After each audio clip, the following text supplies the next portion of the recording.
Great morning souls. இந்த நேத்து சாங்க்கும், இந்த சாங்க்கும் இன் பிட்வீன்ல இருக்கக்கூடிய சாங்ஸ் எல்லாமே பார்த்தீங்கன்னா, நம்ம ஆல்ரெடி அ அ நெறைய தடவ டிஸ்கஸ் பண்ண கோர் மீனிங்கு. ஆனா, அவரு வந்து வேற வேற விதமா வந்து இன்டர்பிரெட் பண்ணியிருப்பாரு. அ எப்பல்லாம் உங்களுக்கு ஃப்ரீ டைம் இருக்கோ, அப்பல்லாம் என்ன பண்ணுங்க, இதுல இப்ப நான் வந்து எந்த சாங்ஸ்லாம் மிஸ் பண்ணியிருக்கேனோ, அ அந்த சாங்ஸ் எல்லாத்தையுமே நீங்க என்ன பண்ணுங்க, ஒரு ஒரு சாங்க சூஸ் பண்ணி, அதுல ஏஐல போட்டு டீப் ஸ்பிரிச்சுவல் இன்டர்பிரிட்டேஷன் குடுக்க சொல்லி, பிராக்டிகல் லைஃப்ல நான் என்ன ரியலைஸ் பண்ணோம் அது மூலமா அப்படின்னு சொல்லிட்டு நீங்க கேளுங்க. அது வந்து நீங்க ரீட் பண்ண என்ன ஆகும் அப்படின்னா, உங்களோட சப்கான்ஷியஸ் மைண்ட் அத ரெஜிஸ்டர் பண்ண ஆரம்பிச்சுரும். நான் ஆல்ரெடி ஒரு தடவ உங்களுக்கு சொல்லியிருக்கேன். எல்லாமே நம்ம லைஃப்ப வந்து டிசைட் பண்றது எல்லாமே சப்கான்ஷியஸ் மைண்ட் தான். நம்மளோட கான்ஷியஸ் மைண்ட் இருக்குது இல்லையா? அந்த அறிவுக்கு எல்லாமே தெரியும். ஆனாலும் நம்மளோட ஆழ் மனசு வந்து அதுக்கு கோஆப்பரேட் பண்ணாதனால தான் நம்மளால வந்து எதையுமே வந்து அ நல்ல விஷயங்கள வந்து நம்மளால கரெக்ட்டா ஃபாலோ பண்ண முடிய மாட்டேங்குது. நியாயமான விஷயங்களா இருக்கட்டும், இல்ல கடவுள் வந்து காட்டுற வழியா இருக்கட்டும், நம்மளோட ஆழ் மனசோட கோஆப்பரேஷன் இல்லாம நம்மளால வந்து ஒரு கட்டத்துக்கு மேல நம்மளால எடுத்துட்டு போவே முடியாது. ஆழ் மனச வந்து கண்ட்ரோல் பண்றது, ஆழ் மனச வந்து நம்ம வந்து மாத்துறதுக்கு ஒரே வழி எனக்கு தெரிஞ்சு ஏன்னா நானும் அந்த சப்கான்ஷியஸ் மைண்ட் எவ்வளோ பவர்ஃபுல்னு பார்த்து நானே வந்து ஆச்சரியப்பட்டுருக்கேன். நான் வேற, என்னோட கான்ஷியஸ் மைண்ட் வேற, என்னோட சப்கான்ஷியஸ் மைண்ட் வேறன்னு நான் பிரிச்சு பார்க்க ஆரம்பிச்ச பிறகு தான் வந்து சப்கான்ஷியஸ் மைண்ட் எவ்வளோ பவர்ஃபுல்லா இருக்கு அப்படின்னு தெரிஞ்சுச்சு. முதல்ல வந்து நான் அத வந்து ஒரு எனிமி மாரி நான் பார்த்தேன். அதுக்கப்புறம் வந்து ஆக்சுவலா அது வந்து நம்மளுக்கு வந்து நல்லது தான் பண்ணணும்னு நினைக்குது. அத பொறுத்தளவுக்கு நம்ம சர்வைவ் ஆகணும் அவ்வளோதான். நம்ம உயிரோட இருக்கணும். நம்மளுக்கு எதுவும் ஆயிறக்கூடாது. நம்ம கஷ்டப்படுத்தக்கூடாதுன்றதுக்காக. ஆனா, அதுக்கு வந்து அது எத்திக்ஸ் தெரியாது. அதுக்கு நல்லது தெரியாது, கெட்டது தெரியாது. எதுவுமே தெரியாது. நம்மள வந்து அது வந்து பத்திரமா பார்த்துக்கணுன்ற ஒரு ஒரே ஒரு இதுல பாஸ்ட் மெமரீஸ் இருக்கும் இல்லையா? பாஸ்ட் மெமரீஸ்ல என்னலாம் நடந்திருக்கு? பாஸ்ட்ல எதனால நம்ம கஷ்டப்பட்டுருக்கோம்? இப்ப தீயில கை வச்சா நம்மளுக்கு சுடும்னு அதுக்கு தெரியும். அதுதான் வந்து நம்மள வந்து தீ பக்கத்துல போக விடாம பண்ணும். அந்த மாரி டேஞ்சரஸ் திங்ஸு எதுலயும் நம்மள வந்து போக விடாம நம்மள பத்திரமா பார்த்துக்கிறது மட்டும் தான் வேல. அதுக்கு வந்து எந்த விதமான ஸ்பிரிச்சுவல் நாலேட்ஜ், விஸ்டம் அதெல்லாம் தேவையில்ல. அப்படி இருக்கக்கூடிய ஸ்ட்ராங்கான சப்கான்ஷியஸ் மைண்ட நம்ம வந்து எப்ப வந்து நம்ம இதுதான் சரியான வழி, இந்த வழியில நம்ம போலாம். நீ வந்து இனிமே சர்வைவல் மோடுல இருக்க வேண்டாம். சர்வைவல் மோடெல்லாம் நம்ம தாண்டிட்டோம். அத தாண்டி நம்ம வந்து ஏன்னா கடவுள் நம்மள பார்த்துப்பாரு. அவர் நம்மள விட்டுற மாட்டாரு. அத தாண்டி இறைவனுக்கு பிடிச்ச மாதிரியான ஒரு வாழ்க்கை வாழ்றத நோக்கி தான் நம்ம போணுன்றத, நம்மளுக்கு வந்து புரிஞ்சு திரும்பி அதுக்கு சப்கான்ஷியஸ் மைண்ட் சப்போர்ட் பண்றதுக்கு பல வருஷங்கள் கூட ஆகலாம். இல்ல லைஃப் லாங் வந்து அது சப்போர்ட் பண்ணாமலே நம்ம ட்ரை பண்ணி ஃபெயிலியர கூட ஃபேஸ் பண்ணிட்டே போலாம். அப்ப அப்படி இருக்கும்போது என்ன ஒரே விஷயம் மூலமா உங்களால மாத்திக்க முடியும்னா, உங்களோட டோட்டல் என்வாயன்மென்ட்ட நம்ம எப்படி வாழணும்னு நெனைக்கிறோமோ, அதுக்கேத்த மாதிரி நம்ம வந்து செட் பண்ணிக்கிட்டே இருந்தா தான் சப்கான்ஷியஸ் மைண்ட் அக்செப்ட் பண்ணும். அப்ப எப்படி நம்ம பார்க்குற விஷயங்கள், நான் வந்து ரொம்ப கரெக்ட்டா வாழணும்னு நெனைக்கிறேன்னு சொல்லிட்டு, அதுக்கு அகெயின்ஸ்ட்டா இருக்கக்கூடிய மூவிஸோ, இல்ல இது சோஷியல் மீடியால வந்து டர்ட்டி திங்ஸோ, இல்லன்னா வயலன்ஸ் கிரியேட் பண்ற மாரி திங்ஸோ, இல்ல நம்மளோட வேல்யூஸ்க்கு அகெயின்ஸ்ட்டா இருக்கக்கூடிய விஷயங்கள நம்ம பார்த்தோம் அப்படின்னா, அப்ப அங்க சப்கான்ஷியஸ் மைண்ட் நம்மளுக்கு சப்போர்ட் பண்ணாது. ஸோ நம்ம பார்க்குற விஷயம், நம்ம கேட்குற விஷயம், நம்ம பேசுறது எல்லாமே வந்து பார்த்தீங்கன்னா, ரெப்படேட்டிவா நம்ம வந்து எத வந்து கொண்டு வரணும்னு நெனைக்கிறோமோ, அத நோக்கி தான் நம்ம இருக்கணும். அப்ப நீங்க இந்த திருமந்திரம் வந்து இப்ப நான் சொல்ற ஆடியோ மட்டும் இல்லாம, என்னோட ஆடியோஸ் என்ன maximum 1/2 an hour to 45 minutes ஆகும்னு வச்சுக்கோங்களேன். அத நீங்க காலையில கேட்டுட்டீங்க அப்படின்னா, ஹோல் டே வந்து நீங்க என்ன பண்ணணும்னா, அதையே பத்தி தான் திரும்பி திரும்பி ரீகலெக்ட் பண்ணிட்டே இருக்கணும். இன்னைக்கு இவங்க பேசுனதுல எனக்கு என்ன காட் மெசேஜ் வச்சிருக்காரு? என் லைஃப்ல இத நான் எப்படி அப்ளை பண்ணணும்? அப்படின்னு சொல்லி முதல்ல காட் கிட்ட சரண்டர் பண்ணிறணும். இவங்க இன்னைக்கு பேசுனது எனக்கு அரைகுறையா தான் புரிஞ்சிருக்கு. எனக்கு ஃபுல்லா புரியல. எனக்கு நீங்க புரிய வைங்க அப்படின்னு சொல்லி காட் கிட்ட சரண்டர் பண்ணோம். இல்லன்னா இத எப்படி என் லைஃப்ல வந்து அப்ளை பண்ணிக்கணும்னு எனக்கு தெரியல. எனக்கு நீங்க இத சொல்லுங்க அப்படின்னு சொல்லி இறைவன்ட்ட சரண்டர் பண்ணிட்டு, அத வந்து எப்பல்லாம் ஃப்ரீ டைம் இருக்கோ, பாஸ்ட்ட பத்தியும், ஃபியூச்சர பத்தின கவலை இல்லாம, அன்னன்னைக்கு உங்களுக்கு என்ன ஒர்க் கடவுள் வந்து குடுத்துருக்காரோ, அது உங்களோட பிசினஸா இருக்கட்டும், இல்ல ஃபேமிலி டியூட்டீஸா இருக்கட்டும், இல்லன்னா உங்களோட கரியர் ரிலேட்டடான ஒர்க்கா இருக்கட்டும், அத வந்து பிரசன்ட்ல கம்ப்ளீட்டா ஃபோக்கஸ் வச்சு அதுல பண்ணிட்டு, மிச்ச டைம் இருக்கும்போதெல்லாம் இந்த விஷயத்தையே நீங்க வந்து மனசுல வந்து ஓட விட்டுக்கிட்டே இருக்கணும். அதே மாதிரி எந்த ஒர்க்கும் இல்லாம நான் கொஞ்சம் எம்ப்டியா இருக்கேன் அப்படின்னு இருக்கும்போது, உடனே இம்மீடியட்டா போய் சோஷியல் மீடியால போய் கண்டதையும் பார்த்து ரொம்ப டைம் ஸ்பெண்ட் பண்ணாம, திருமந்திரம்ல ஏதாவது ஒரு சாங் எடுத்து, அந்த சாங்க வந்து மீனிங் புரிஞ்சுக்க ட்ரை பண்ணுங்க. அது மூலமா இறைவன் வந்து உங்ககிட்ட பேசுவாங்க. அதுக்காக உங்களுக்கு வந்து லெஷரே வேண்டான்னு நான் சொல்ல வரல. பட் லெஷர்ன்றது ஒரு லிமிட்டடா மெயின்டெயின் பண்ணிட்டு, நீங்க என்ன இந்த இந்த வாழ்க்கை எதுக்காக உங்களுக்கு குடுத்துருக்கோம், அதுக்கான ஒரு தேடல்ல வந்து மட்டும் நீங்க இருந்துகிட்டே இருந்தா தான், அந்த பிளிஸ்ஃபுல் மொமெண்ட்ஸ வந்து உங்களால வந்து ஃபீல் பண்ண முடியும். ஸோ இந்த இன் பிட்வீன்ல நான் மிஸ் பண்ணியிருக்க சாங்ஸு, அது எல்லாத்தையுமே வந்து நீங்க போட்டு போட்டு பார்க்க பார்க்க உங்க சப்கான்ஷியஸ் மைண்ட் எல்லாத்தையும் அக்செப்ட் பண்ண ஆரம்பிக்கும். அதுக்கப்புறம் உங்க சப்கான்ஷியஸ் மைண்ட் உங்கள ஆக்டிவேட் பண்ண ஆரம்பிச்சுரும். உங்க கான்ஷியஸ் மைண்ட் கூட வந்து அவேரா இல்லனாலும், நம்மள வந்து வழிநடத்துறது அது டிவைன் சரண்டர் மோடுக்கு போயிரும். அது டிவைன் சரண்டர் மோடுக்கு போயிருச்சுன்னா, அவ்வளோதான் லைஃப். நம்ம எதுவுமே வந்து கவலைப்படணும்னு அவசியமே இல்ல. பார்த்து பார்த்து இருக்கணும்னு அவசியமே இல்ல. அப்படியே அந்த ஒரு நதியில நம்ம வந்து ஓடம் போற மாதிரி நம்ம லைஃப் வந்து மாறிடும். அதனால எப்பவுமே வந்து ஃப்ரீ டைம் இருக்கும்போது, லெஷருக்கு கொஞ்சம் நேரம் ஒரு 1 ஹவர் இருக்கு அப்படின்னா, உங்களோட ஓகே நான் சோஷியல் மீடியால கொஞ்சம் நேரம் எதையாவது பார்க்குறேன், ஃபன்னா பார்க்குறேன்னா, அதுக்கு ஒரு 1/2 அன் ஹவர் ஒதுக்குங்க. இன்னொரு 1/2 அன் ஹவர் வந்து இந்த மாதிரியான திருமந்திரம் சாங்ஸ வந்து நீங்க வந்து டீப்பா வந்து இன்டர்பிரெட் பண்ணி நீங்க தெரிஞ்சுக்கிறதுக்கு ஸ்பெண்ட் பண்ணுங்க. ஓகே. இப்ப சாங்க்கு போலாம். முன்னை அறிவினில் செய்த முதுத்தவம் பின்னை அறிவினை பெற்றால் அறியலாம். தன்னை அறிவது அறிவோம் அஃதன்றி பின்னை அறிவது பேயறிவாகுமே. இதுல ஃபர்ஸ்ட் லைன்ல முன்னை அறிவது முன்னை அறிவினில் செய்த முதுத்தவம் அப்படின்னு சொல்றாங்க. அதாவது தொன்மையான அறிவுன்றது தான் முன்னை அறிவுன்னு மீன் பண்றதுங்க. தொன்மையான அறிவு அப்படின்னா நம்ம புக்ஸ் மூலமா தெரிஞ்சுக்கிறது, இல்ல வேதங்கள்லாம் வந்து ரொம்ப பழமையான ஏன்ஷியன்ட் லிட்ரேச்சர் இல்லையா, அதை தெரிஞ்சுக்கிறது, சாஸ்திரங்களை தெரிஞ்சுக்கிறது, சடங்குகளை தெரிஞ்சுக்கிறது, வழிபாடுகளை தெரிஞ்சுக்கிறது, ஒவ்வொரு ரிலிஜியன்ல என்னென்னலாம் ஃபாலோ பண்றாங்க. இப்போ நான் பிறந்த ரிலிஜியன்ல நான் என்ன வழியில நான் பண்றேன், இப்போ குலதெய்வ வழிபாடு அப்படின்னா அது என்னன்றது தெரிஞ்சுக்கிறது, இது எல்லாமே வந்து பார்த்தீங்கன்னா முன்னை அறிவு அப்படின்னு சொல்றாங்க. முன்னை அறிவுனா ரொம்ப பழைய அறிவு அப்படின்னு சொல்றாங்க. நம்ம பெரியவங்க வீட்ல சொல்லிக் குடுத்துருப்பாங்க, இல்லைன்னா சொசைட்டி நம்மளுக்கு சொல்லிக் குடுத்துருக்கோம், இல்லை நம்மளே பார்த்து தெரிஞ்சுக்கிறது, இல்லை நம்ம புக்கை படித்து தெரிஞ்சுக்கிறது. என்னெல்லாம் பழைய பகவத்கீதையா இருக்கட்டும், ராமாயணமா இருக்கட்டும், மகாபாரதமா இருக்கட்டும், இல்லைன்னா இதோ திருமந்திரமா கூட இருக்கட்டும், எல்லா வகையான புக்கில் இருக்கக்கூடிய நாலேஜை தெரிஞ்சுக்கிறது தான் முன்னை அறிவினல் அப்படின்னு சொல்றாங்க.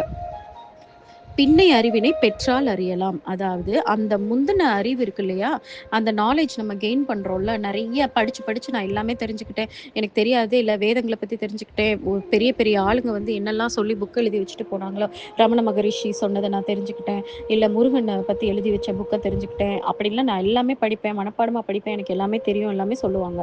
ஆனா அதுக்கு அதுக்கு பின்னாடி அதுக்கு உள்ள இருக்கக்கூடிய டீப் மீனிங் இருக்கு இல்லையா, அதை தான் பின்னை அறிவினை பெற்றால் அறியலாம் அப்படின்னு சொல்றாங்க.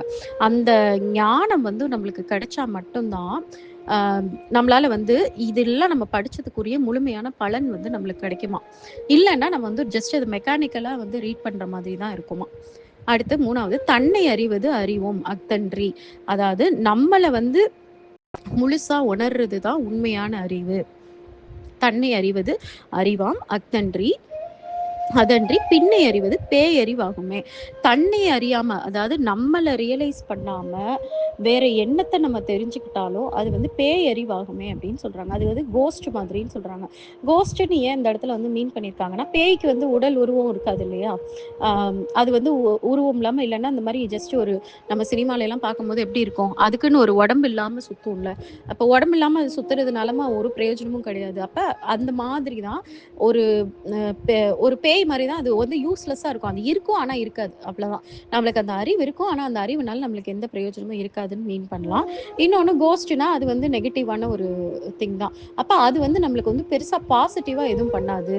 அதுலேருந்து நம்மளோட ஈகோ தான் வேணா டெவலப் ஆகுமே தவிர நம்மளை வந்து ரொம்ப பாசிட்டிவாக அது வச்சுக்காதுன்ற மாதிரியான மீனிங்கும் நம்ம வச்சுக்கலாம். அப்போ இந்த சாங்ல என்ன சொல்ல வராங்கன்னா, நீ உன்னைய வந்து உணரணும். இந்த விஷயங்கள் எல்லாம் நீ கத்துக்கிறது எல்லாமே ஓகே. ஆனா இதோட கத்துக்கிறதுக்கு பின்னாடி இருக்கக்கூடிய முக்கியமான விஷயம், அடுத்த லெவலுக்கு நம்ம போணும். அடுத்த லெவல் என்ன அப்படின்னா, தன்னை அறிதலாம். இது எல்லாத்தையும் படிச்சதுக்கான பலன் வந்து, நம்ம யாரு அப்படின்றத ரியலைஸ் பண்ணா மட்டும் தான், அத படிச்சதுக்கான யூஸே இருக்கும். அப்ப 2 ஸ்டெப்பா சொல்லியிருக்காங்க. ஆனா நம்ம எல்லாருமே என்ன பண்றோம், ஃபர்ஸ்ட் ஸ்டெப்போட நிறுத்திக்குவோம். ஒரு சிலர் வந்து பயங்கரமா ரிலிஜியஸ் புக்ஸ் எல்லாம் இன்ட்ரெஸ்ட் ஆயி நெறைய படிப்பாங்க. திருவாசகம் படிப்பாங்க. அ அதுக்கப்புறம் இது திருப்பாவை படிப்பாங்க. அவங்கவங்களுக்கு எந்த கடவுள் பிடிச்சிருக்கோ, அந்த கடவுள் சம்மந்தப்பட்ட எல்லாத்தையுமே படிக்க தான் செய்வாங்க. பைபிள் படிப்பாங்க, குரான் படிப்பாங்க, எல்லாமே படிப்பாங்க. ஆனா தன்னை ரியலைஸ் பண்ணணும். அடுத்த லெவல் அந்த படிச்ச ஞானத்த யூஸ் பண்ணி, நம்ம யாருன்ற உணர்தலுக்கு நம்ம போகாத வரைக்கும், அந்த படிச்ச படிப்பு எல்லாமே நம்மளுக்கு வந்து வேஸ்ட்டா தான் போகும்னு சொல்றாங்க. அப்ப இந்த இடத்துல தன்னை அறிதல் அப்டின்னா என்ன அர்த்தம்? செல்ஃப் அனலிசிஸ் இல்லன்னா நம்மள பத்தி வந்து தெரிஞ்சு வச்சுக்கிறது. செல்ஃப் ரியலைசேஷன்னு நம்ம சொல்லலாம். அப்ப இது வந்து நம்மளுக்கு ஒண்ணும் புதுசான வார்த்தை கிடையாது. நம்ம நெறையா தடவ இதெல்லாம் கேள்விப்பட்டுருக்க தான் செஞ்சிருப்போம். நீங்க 30, 40ஸ்ல இருக்கீங்கன்னா, கண்டிப்பா சின்ன வயசுலேருந்து எப்படியாவது இத பத்தி கேட்டுட்டு இருந்திருப்பீங்க. "தன்ன அறி, நீ யாருன்னு உணரு" அப்படின்னு சொல்லிட்டு ஈவன் சினிமா பாட்டா இருக்கட்டும், இல்லன்னா நம்ம படிக்கிற புக்கா இருக்கட்டும், இல்ல கோட்ஸா இருக்கட்டும், மோட்டிவேஷனல் கோட்ஸ்ல எதுலனாலும் இந்த செல்ஃப் ரியலைசேஷன வந்து தெரிஞ்சு வச்சிருப்போமே தவிர, அப்படின்னா என்ன அப்படின்றது முழுசா நம்மளுக்கு வந்து தெரிஞ்சிருக்காது. நம்ம யாரு அப்படின்றதுன்னா, இப்பயும் நம்ம எப்படி யோசிப்போம்னா, அந்த ஈகோயிஸ்ட் ஐடென்டிட்டிய தான் யோசிப்போம். அ ஒண்ணு இப்படி யோசிப்போம். அ நான் இன்னாரோட பொண்ணு, இன்னாரோட மனைவி, இன்னாரோட அம்மா, இன்னாரோட தங்கச்சி, இன்னாரோட அக்கான்ற மாதிரி இல்லாம, நான் அப்படின்ற ஒரு தனி ஐடென்டிட்டில இருக்கிறது தான் தன்னை அறிதல் அப்படின்னு சொல்லி நானே முன்னாடி அப்படிதான் நினைச்சிருக்கேன். நந்தினி அப்படின்ற ஒரு பெர்சன் தான் வந்து செல்ஃப் ரியலைஸ்டு பெர்சன் போல இருக்கு. யாரோடையும் நம்மள அடையாளப்படுத்தக்கூடாது. அதுதான் வந்து அ செல்ஃப் ரியலைஸ்டு ஒண்ணு வெர்ஷன் அப்படின்னு சொல்லி நானே நினைச்சுட்டு, நான் வந்து என்னைய வந்து மென்டலி வந்து ரொம்ப இண்டிபெண்டன்ட்டா ஒரு ஸ்ட்ராங் வுமனா இருக்கணும்னு சொல்லிட்டு என்ன பில்ட் பண்ணேன். பட் அது வந்து செல்ஃப் ரியலைசேஷன் கிடையாது. சரி, செல்ஃப் ரியலைசேஷன்றது இந்த பாடின்ற ஐடென்டிட்டி, நேமு, படிப்பு, படிச்ச படிப்பு எல்லா விதமான ஐடென்டிட்டியையும் எல்லாத்தையும் வந்து ஆனியன வந்து வெங்காயத்த உரிக்கிற மாரி உரிச்சா, அதுக்குள்ளார என்ன இருக்கும்? அந்த அந்த எண்ணன்றது தான் வந்து செல்ஃப். ஓகேங்களா? அப்ப அத வந்து ஆத்மா அப்படின்னு சொல்றாங்க. ஸோ அந்த ஆத்மா நம்ம வந்து ஒரு ஆத்மா தான் அப்படின்றத உணர்றது தான் செல்ஃப் ரியலைசேஷன். இப்ப இத நான் சொல்றது ரொம்ப ஈஸி. ஆனா பிராக்டிகலா வந்து அ ஆமா நான் ஆத்மா எனக்கே தெரியுமே அப்படின்னு நீங்களும் சொல்லுவீங்க. எல்லாருமே தெரியும் தானே! எல்லாருக்குள்ளயும் ஒரு ஆத்மான்னு ஒண்ணு இருக்கு அப்படின்றத தெரிஞ்சுக்கிட்டவங்க எவ்வளோ பேர் இருக்காங்க. பட் அது கிடையாது நாலேட்ஜ். அது வந்து முழுமையா 100% உணர்ந்தவங்க, அதுக்கப்புறம் அவங்க வாழ்ற விதமே வேறையா இருக்கும். அந்த ஈகோயிஸ்ட் ஐடென்டிட்டிக்கு ஏத்த மாதிரி எல்லா விஷயத்தையும் பண்ண மாட்டாங்க. தன்னை ஆத்மாவாவே பார்க்குறவங்க, அந்த ஆத்மார்த்தமான வாழ்க்கைய தான் எடுத்துட்டு போவாங்க. அப்ப நீங்க அப்படிதான் எடுத்துட்டு போறீங்க அப்படின்னா, நீங்க ரியலைஸ்டான ஒரு பெர்சனு. இல்ல நான் இன்னும் அப்படி எடுத்துட்டு போல. நான் இன்னும் வந்து எனக்கு ஃப்யூச்சர நினைச்சு பயம் இருக்கு, பாஸ்ட் நினைச்சு கவலை இருக்கு. எனக்கு நெறைய நெகட்டிவ் எமோஷன்ஸ் இருக்கு. நெகட்டிவான விஷயங்கள் வந்து என்னை பயங்கரமா ஒரு நாள்ல ஆக்குபை பண்ணுது. நான் ஒரு நாள் ஃபுல்லா ஹேப்பியாலாம் இருக்கிறதில்ல, பாசிட்டிவா இருக்கிறதில்லன்னா, நீங்க இன்னும் வந்து செல்ஃப் ரியலைஸ் பண்ணாத ஒரு ஆளு அப்படின்றத நீங்க உணர்ந்துக்கோங்க. ஒரு செல்ஃப் ரியலைஸ்டு சோல் எப்படி இருக்கும்னா, எப்பவுமே ஹேப்பியா இருக்கும். அதோட ஹேப்பினஸ யாராலயும் தடுத்து நிறுத்தவே முடியாது. அதே மாரி பெர்மனன்ட்டான ஒரு அமைதி அதோட மனசுல இருக்கும். வெளியில நடக்கக்கூடிய எந்த விஷயங்களும் அது பாதிக்காது. எப்பவும் ஒரு ஒரு ஹை வைப்ரேஷனல் ஸ்டேட்லயே இருக்கிறவங்க தான் செல்ஃப் ரியலைஸ்டு பீப்பிள். ஸோ நீங்க அந்த மாரி ஒரு ஸ்டேட்டுக்கு வந்துட்டீங்கன்னா, நீங்க செல்ஃப் ரியலைஸ்டு. இல்ல நான் இன்னும் அந்த ஸ்டேட்டுக்கு வரல. எனக்கு இந்த பிரச்சனைகள் என்னைய அமுக்குது. இந்த பிரச்சனையெல்லாம் சரியானா தான் நான் அந்த ஸ்டேட்டுக்கு வருவேன் அப்படின்னு சொல்றீங்க அப்படின்னா, நீங்க இன்னும் ரியலைஸ் பண்ணாத ஆளு. இப்ப இந்த செல்ஃப் ரியலைசேஷன நம்ம எப்படி வந்து ரியலைஸ் பண்றது அப்படின்னு சொல்லி போட்டோம்னா நெறைய வருது. ஆனா நான் வந்து அதெல்லாம் எல்லாருக்கும் தெரிஞ்ச விஷயங்கள் தான். நான் வந்து என்னோட ஓன் எக்ஸ்பீரியன்ஸ மட்டும் தான் இதுல வந்து ஷேர் பண்ணணும்னு நெனைக்கிறேன். ஆ நான் வந்து எப்படின்னா, ஆக்சுவலா என்னைய ரியலைஸ் பண்ணணும்னு நான் ஒரு நோக்கமா நான் வைக்கவே இல்ல. அ ஏன்னா, எனக்கு நான்னா யாருன்னு எனக்கே ஃபர்ஸ்ட்டு தெரியாது. நான்னா ஒரு விஷயம் மட்டும் தான் ரியலைஸ் பண்ணி வச்சிருந்தேன். நான் ஒரு இண்டிபெண்டன்ட் விமனா இருக்கணும். எந்த ஐடென்டிட்டியும் மத்தவங்களோட ஐடென்டிட்டி என் மேல இருக்க வேண்டாம். மத்தவங்களுக்கு நம்மளால முடிஞ்ச எது வேணா பண்ணுவோம். ஆனா, அல்டிமேட்டா பார்த்தீங்கன்னா, நந்தினின்றது ஒரு தனி ஆள் தான். அப்படின்ற அளவுக்கு மட்டும் தான் நான் புரிஞ்சு வச்சிருந்தேன். அது வந்து எனக்கு வந்து ஒரு ஒரு என்கரேஜ்மென்ட் குடுத்துச்சு. ஒரு டிட்டாச்மென்ட் எல்லார்கிட்ட இருந்தும் குடுத்துச்சு. எமோஷனலா யார்கிட்டயும் ரொம்ப கனெக்ட் ஆயி, அதனால நம்ம வீக் ஆகாத ஒரு பர்சனாலிட்டியா நான் இருக்க முடிஞ்சுச்சு. எல்லாரையும் நல்லா பார்த்துக்கவும் முடிஞ்சுச்சு. எல்லார்கிட்டயும் அன்கண்டிஷனலா வந்து என்னால இருக்க முடிஞ்சுச்சு. ஸோ அதுதான் நான் வந்து செல்ஃப் ரியலைசேஷன் நெனச்சுட்டு இருந்தேன். அப்புறம் நான் ஆக்சுவலா தேடுனது என்ன அப்படின்னு பார்த்தீங்கன்னா, டிவைன தான் நான் வந்து தேட ஆரம்பிச்சேன். 2024 பிப்ரவரியில அதுக்கு முன்னாடி வந்து ஒரு 3, 4 மந்த்ஸ் முன்னாடி மேனிஃபெஸ்டேஷன்ஸ் வந்து நல்லா வொர்க் ஆகுது. ஆல்ரெடி முன்னாடியே நான் மேனிஃபெஸ்டேஷன்ஸ்லாம் ட்ரை பண்ணியிருக்கேன். ஆனா, எனக்கு அது வந்து ஆப்போசிட்டா இருந்ததுன்றனால நான் அத விட்டுட்டேன். அதுக்கப்புறம் நாங்க ஒரு விமென் குரூப்ல எல்லாரும் வந்து மேனிஃபெஸ்டேஷன் பத்தி பேசுற மாரி ஒரு சிச்சுவேஷன் வரும்போது, அதுல நெறைய பேர் வந்து அந்த மேனிஃபெஸ்டேஷன் அவங்களுக்கு ஒர்க் ஆனத சொல்லும்போது, எனக்குள்ள ஒரு ஸ்பார்க் அப்ப நம்ம இத ட்ரை பண்ணி பார்ப்போம் அப்படின்னு சொல்லிட்டு, திரும்பி அகைன் வந்து ஐ ஸ்டார்ட்டட் டூ டூ மேனிஃபெஸ்டேஷன்ஸ். நான் வந்து என்ன குயின் அப்படின்ற மாரி நான் என்ன ஃபீல் பண்ண ஆரம்பிச்சேன். நான் அதே மாதிரி என்னை பேச ஆரம்பிச்சேன். அப்பதான் எனக்கு அதுக்கேத்த மாதிரியான விஷயங்கள நம்ம அட்ராக்ட் பண்ணுவோம் அப்படின்ட்டு. பட் ஆன் த ப்ராசஸ்ல என்ன எனக்கு ஒரு கிளாரிட்டி கிடைச்சுச்சு அப்படின்னா, மேனிஃபெஸ்டேஷன தாண்டி ஏதோ ஒண்ணு இருக்கு, ஏதோ ஒண்ணு இருக்குன்னு தோணிக்கிட்டே இருந்துச்சு. அப்ப ஒரு கட்டத்துல Instagramல ஒரு இடத்துல வந்து சரண்டர் அப்படின்ற ஒரு வார்த்தை வந்து எனக்கு பயங்கரமா அட்ராக்ட் ஆச்சு. அப்ப மேனிஃபெஸ்டேஷன்றது வந்து கரெக்ட் கிடையாது.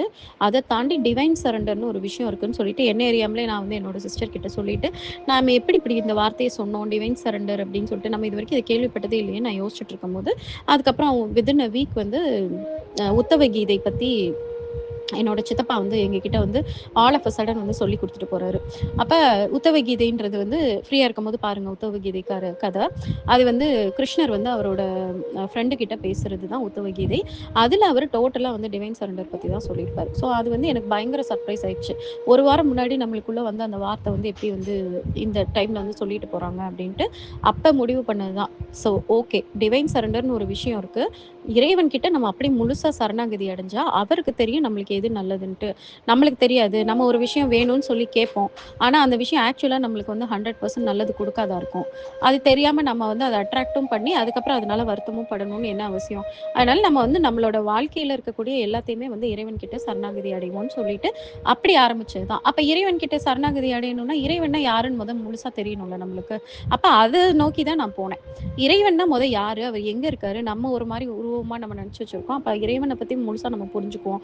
இறைவன புரிஞ்சுக்கிறதுக்கு என்ன பண்ணணும் அப்படின்னு இருக்கும்போது, மெடிடேஷன் தான் ஃபர்ஸ்ட்டு எனக்கு வந்துச்சு. அதுக்கப்புறம் ரொம்ப நெறைய வந்து தனிமை வந்து ரொம்ப தேவ. அந்த சைலன்ஸ்ல வந்து நம்ம வந்து இறைவன பார்க்கலாம் அப்படின்றதெல்லாம் அப்பப்ப அடுத்தடுத்து எனக்கு வந்து உள்ள இருந்தே இன்ட்யூஷன்ஸ் வர ஆரம்பிச்சுச்சு. அப்ப நான் என்ன பண்ணேன்னா, மெடிடேஷன் பண்ணேன். மெடிடேஷன்ல எனக்கு புடிச்ச இறைவனையே தான் திரும்பி, திரும்பி, திரும்பி ரீகலெக்ட் பண்ணிட்டு இருந்தேன். ஸோ அந்த டைம் எனக்கு நான் ரொம்ப சாய்பாபாவோட டிவோட்டி. ஸோ நான் சாய்பாபாவையே திரும்பி, திரும்பி, திரும்பி ரீகலெக்ட் பண்ணிட்டு, என்ன கைட் பண்ணுங்க. நான் வந்து ஃபுல் அண்ட் ஃபுல் சரண்டர் பண்ணணும்னு சொல்லும்போது, அதுக்கப்புறம் வந்து நெறைய தனிமை வந்து எனக்கு கரெக்ட்டான சிச்சுவேஷன் அமைஞ்சுச்சு. மோஸ்ட் ஆஃப் த டைம் நான் அமைதியா இருக்கும்போது, அந்த அமைதியில வந்து என்னோட மைண்ட் என்ன, என்னோட கான்ஷியஸ் மைண்ட் என்ன, என்னோட சப்கான்ஷியஸ் மைண்ட் என்ன பண்ணுது, ஒவ்வொரு விஷயத்துக்கும் ஒவ்வொன்னும் எப்படி ரியாக்ட் பண்ணுது அப்படின்னு சொல்லிட்டு எனக்கு புரிய ஆரம்பிச்சுச்சு. நான் தேடி போனது இறைவன தான். ஆனா என்னைய தான் வந்து என்னைய வந்து கடவுள் வந்து ஃபர்ஸ்ட்டு ரியலைஸ் பண்ண வச்சாரு.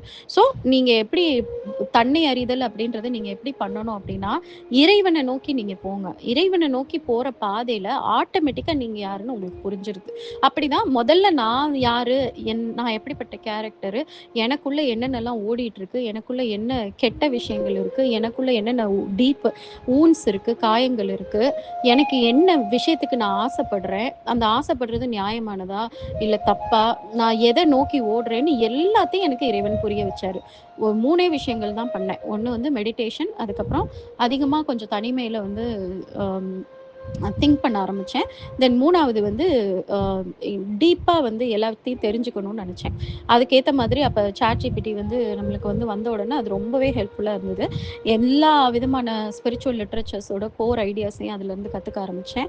தென் வந்து Instagramமோட அல்காரிதமும் அப்ப ரொம்ப ஃபேவரபிளா நம்மளுக்கு வர ஆரம்பிச்சுச்சு. என்னன்னா, ஒரு ஸ்பிரிச்சுவாலிட்டி ரிலேட்டடான மெசேஜ வந்து நம்ம பார்த்துட்டோம், லைக் பண்ணிட்டோம், சேவ் பண்ணிட்டோம்னா அவ்வளதான். அந்த Instagram அல்காரிதமே ஃபுல்லா ஸ்பிரிச்சுவல் மெசேஜஸ் தான். ஸோ இன்ஸ்டாகிராமும் வந்து என்னோட ஸ்பிரிச்சுவல் மென்டர்ன்னு நான் சொல்லலாம். அப்ப அது வந்து நெறைய விஷயங்கள இத தெரிஞ்சுக்கோ, இத தெரிஞ்சுக்கோ, இத பத்தி தெரிஞ்சுக்கோன்னு சொல்லிட்டு ஒவ்வொரு கான்செப்ட்ஸா அது குடுக்க, அந்த கான்செப்ட்ஸ எக்ஸ்ப்ளனேஷன வந்து சிம்ப்ளிஃபை பண்றதுக்கு ChatGPT ஹெல்ப் பண்ணுச்சு.